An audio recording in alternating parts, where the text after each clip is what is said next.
வீட்டில் நான்வெஜ் செஞ்சு ரொம்ப நாள் ஆயிடுச்சுன்னு சண்டே மார்னிங்கே குளிச்சு ஃப்ரெஷ் ஆகி பக்கத்தில் இருக்கிற ஷாப்பில் போய் 1/2 கிலோ ஊளி மீன் 250 ரூபாய்க்கு, 1/4 கிலோ மட்டன் 200 ரூபாய்க்கு வாங்கிட்டு 7 மணிக்கே வீட்டுக்கு வந்துட்டேன். சண்டேனா பசங்க 8 மணிக்கு தான் எந்திரிப்பாங்க. அதுக்குள்ளே முடிஞ்ச வரைக்கும் லஞ்ச் வேலையை கொஞ்சம் முடிச்சிடலான்னு உடனே ஸ்டார்ட் பண்ணிட்டேன். ஃபஸ்ட்டு மீனை நல்லா கழுவிட்டு பொரிக்க தனியாக, குழம்புக்கு தனியாக பிரித்து வச்சுட்டேன். ரெண்டுக்கும் ஒன்று போல் மசாலா போட்டு வச்சுட்டு குழம்பு மீன் மட்டும் ஃப்ரிட்ஜில் வச்சு மறுநாள் குழம்பு வைக்க போகிறேன். 1/2 டீஸ்பூன் உப்பு, 1/2 டீஸ்பூன் காரம், 1/4 டீஸ்பூன் மல்லித்தூள், 1/4 டீஸ்பூன் சீரகத்தூள், 1/4 டீஸ்பூனுக்கும் கொஞ்சம் கம்மியாக மிளகுத்தூள், 1/4 டீஸ்பூன் மஞ்சள் தூள் போட்டு மசாலா பீசஸில் எல்லா சைட்லேயும் ஒட்டுற மாதிரி கலந்து விட்டுட்டேன், தண்ணி சேர்க்காம.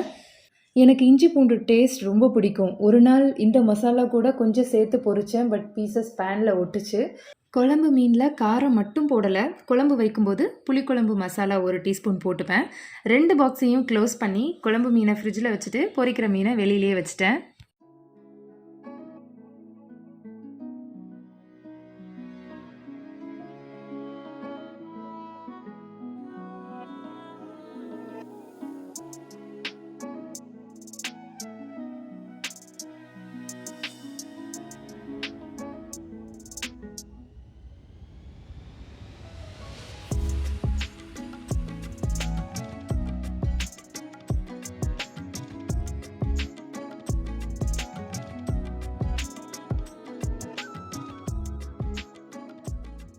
அடுத்தது மட்டனையும் கழுவி ப்ரெஷர் குக் பண்ண போகிறேன். போன்லெஸ் மட்டன் நல்ல குட்டி பீசஸாக கட் பண்ணி வாங்கிட்டு வந்தேன். கழுவி ஒரு குக்கரில் போட்டு 1/2 டீஸ்பூன் உப்பு, 1/2 டீஸ்பூனுக்கும் கம்மியாக மஞ்சள் தூள், கொஞ்சமாக தண்ணி சேர்த்து 6 விசில்ஸ். ஃபஸ்ட்டு விசில் வந்ததும் ஃப்ளேம் லோவாக வச்சுட்டு ரிமைனிங் 5 விசில்ஸ் வரட்டும்.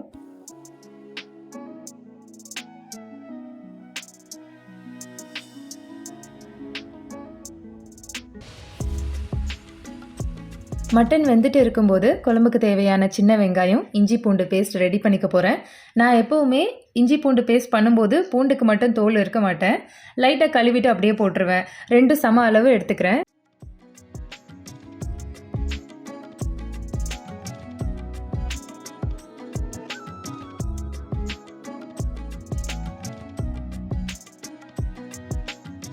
நெக்ஸ்ட்டு சின்ன வெங்காயம் தண்ணியில் போட்டு தோல் மட்டும் உரித்து வைக்க போகிறேன். குழம்பு வைக்கும்போது சின்னதாக கட் பண்ணுவேன். வெங்காயம் உரித்து தான் வச்சுருக்கேன். பசங்க முழிச்சிட்டாங்க.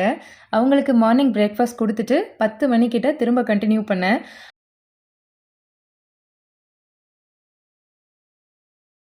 மட்டன் வச்ச குக்கர் ஓப்பன் பண்ணி மட்டன் நல்லா சாஃப்டாக வெந்திருக்கான்னு பார்த்தேன். நல்லா சாஃப்டாக இருந்துச்சு. வெங்காயத்தை கீறி வச்சுட்டு குழம்பு வைக்க ஸ்டார்ட் பண்ணேன்.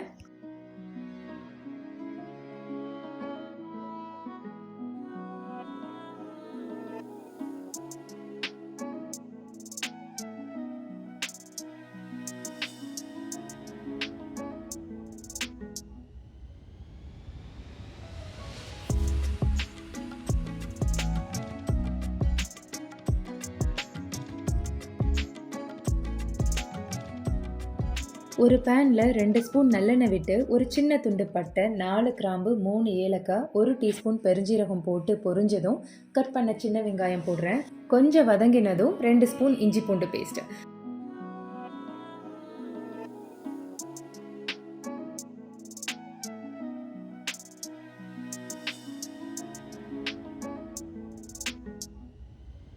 பச்சை வாசனை போனதும் 2 டீஸ்பூன் நான்வெஜ் குழம்பு மசாலா, வீட்டில் அரைச்சது. எல்லா நான்வெஜ் குழம்புக்கும் இந்த மசாலா தான் போடுறது. இப்போ 1 ஸ்பூன் மட்டும் போடுறேன். என் பசங்களுக்கு கொஞ்சம் குழம்பு தனியாக எடுத்து வச்சுட்டு எனக்கு இன்னொரு ஸ்பூன் போட்டு லைட்டாக வேக வைக்க போகிறேன். வெங்காயம் மசாலா லைட்டாக வதக்கி விட்டுட்டு வேக வச்ச மட்டன் தண்ணியோடு சேர்த்துக்கிறேன்.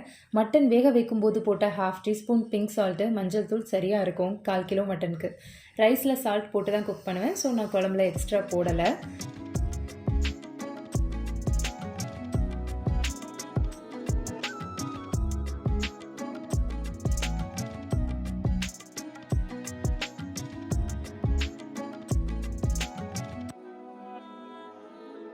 மூடி போட்டு ஹை ஃப்ளேமில் 5 மினிட்ஸ் வேக விட்டுட்டு பசங்களுக்கு ஒரு பவுலில் எடுத்து வச்சிட்டேன்.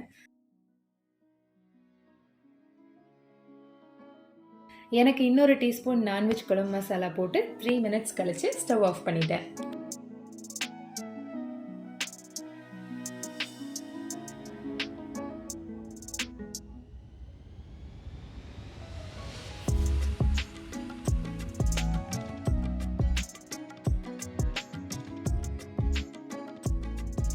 அடுத்தது மீன் பொரிக்க போகிறேன். யூஸ்வலாக குழம்பு ஃபிஷ் ஃப்ரை ரெண்டும் ஒரே டைமில் 2 பர்னரில் பண்ணிடுவேன்.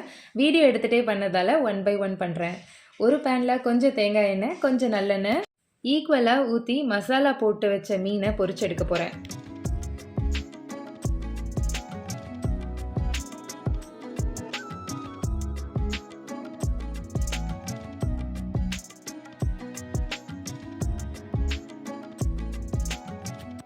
நல்ல மரச்செக்கு எண்ணெய் ஹீட் பண்ணும்போது இப்படி வெள்ளை கலரில் நுர வரும். ஆன்டிஃபோமிங் கெமிக்கல்ஸ் எதுவும் யூஸ் பண்ணலை இந்த எண்ணெயில். அதுவும் தேங்காய் எண்ணெயை விட நல்லெண்ணெய்க்கு ரொம்பவே நுர பொங்குன்னு சொல்லுவாங்க.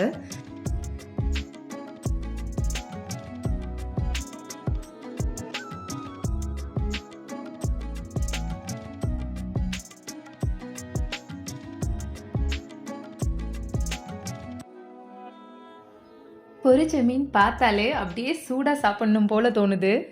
மீன் பொரிச்ச இந்த எண்ணெய் இப்படியே இருக்கும். மறுநாள் இந்த பேனில் மீன் குழம்பு வச்சுடுவேன்.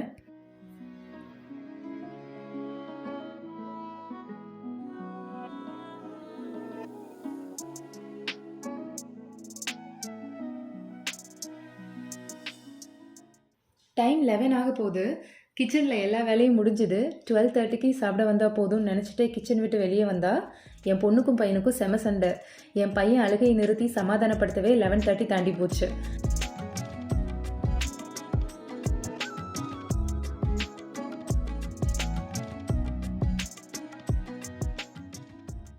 என் பொண்ணு ஈவினிங் பார்க் போக பிளான் போட்டா.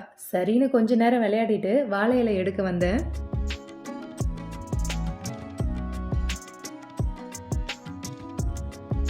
வீட்டில் கொஞ்சம் ரெனோவேஷன் ஒர்க் நடந்துகிட்ருக்கு. மேலே ஒரு ரூம் கட்டிகிட்டு இருக்காங்க. ஃபுல்லாக டஸ்ட்டு தான். பசங்களை வீட்டுக்குள்ளேயே தான் வச்சுருக்கேன்.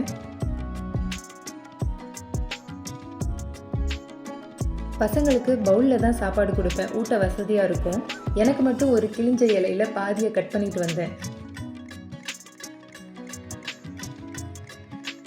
சாட்டர்டே ஈவினிங் இந்த இலை ஃப்ரெஷ்ஷாக விரிஞ்சிருந்தது. கலர் நேரில் பார்க்க ரொம்ப அழகாக இருக்குது. சண்டேன்றதால வேலைக்கு யாரும் வரல. வெளியே கொஞ்ச நேரம் நின்று செடி எல்லாத்தையும் பார்த்துட்டு சாப்பிட போனேன். மின்ட்டுக்கு ஊட்டி விட்டுட்டு பொண்ணுக்கும் பவுலில் போட்டு கொடுத்துட்டு நான் சாப்பிட உட்காந்தேன். என் பொண்ணு இலையில சாப்பிட்ணுன்னு வந்தா. சரி உனக்கும் ஒரு இலை கட் பண்ணிட்டு வரேன்னா, இல்லை அம்மா இலையில தான் சாப்பிடுவேன்னு ஒரே பாசமால அவள் இஷ்டப்படியே சாப்பிடட்டும்னு விட்டுட்டேன்.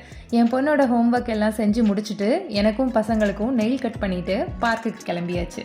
டயப்பர் போட்டாலே மின்ட்டு குஷியாகிடுவான் வெளியே கூட்டிகிட்டு போகிறாங்கன்னு. அவனை கையில் பிடிக்க முடியாது.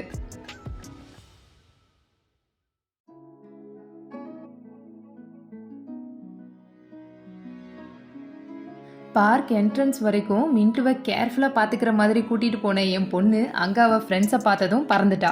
கொஞ்சம் ஹைட்டாக இருந்தால் வாக்கிங் பாத்தில் இருந்து கீழே இறங்க முடியாமல் மின்ட்டு அக்காவை திட்டிகிட்டே இருந்தான். 2 hours நல்ல ஆட்டம். அவங்க டயர்ட் ஆகலை, நான் செம்ம டயர்டு. என்ன டயர்ட் ஆனாலும் 3 பேருமே நல்லா என்ஜாய் பண்ணோம் இந்த சண்டேயை.